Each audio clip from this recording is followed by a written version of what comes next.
Hi everyone, my name is Eryn with Pueblo Science, and I'm a fourth-year undergraduate student studying immunology and psychology.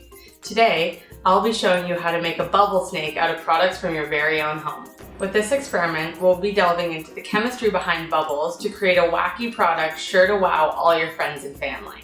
By the end of this video, you'll learn a little bit more about the chemical properties of bubbles, the science behind what makes bubbles round, as well as how bubbles can have the rainbow on them.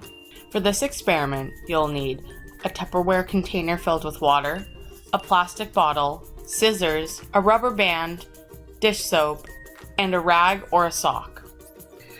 Begin by cutting off the bottom of your plastic bottle.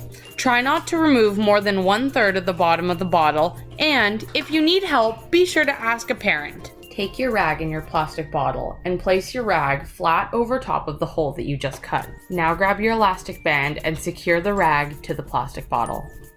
You can also achieve similar results using a sock. Take your Tupperware container and pour in about 3 generous tablespoons of dish soap. Once you're done, stir the mixture to combine. Now grab your plastic bottle and dip it in the dish soap mixture.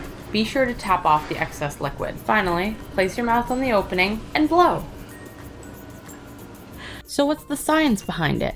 The structure of a bubble includes a soap-water-soap sandwich with soap molecules on the outside and the inside with a layer of water in between. The middle of a bubble includes an air pocket, which is filled with the gases that we breathe out, such as carbon dioxide, oxygen, and nitrogen. There are several chemical forces acting on a bubble to allow it to maintain its shape. These forces include hydrogen bonding between water molecules, which leads to cohesive forces and eventually surface tension. Surface tension is the force that allows the bubble to maintain its shape and for the bubble not to pop. So why are bubbles round and not cubes or cylinders? Well, this is due to the fact that spheres have the closest possible configuration of soap and water molecules. Finally, what gives bubbles the rainbow effect on the outside? The reason for this is that incoming light rays from the sun reflect off both the inner and the outer surface of the bubbles. These reflected light rays can actually bump into each other. When they bump into each other, some of the light rays can actually cancel out. This leads to our eyes perceiving certain colors over other colors when viewing the bubble.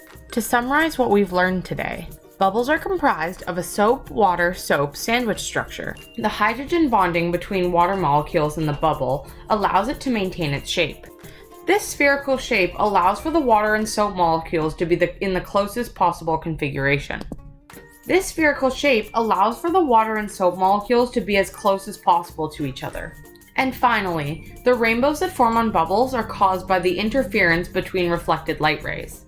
Thanks for watching, guys. If you like this experiment, feel free to try it at home and tag us at Pueblo Science with your finished products.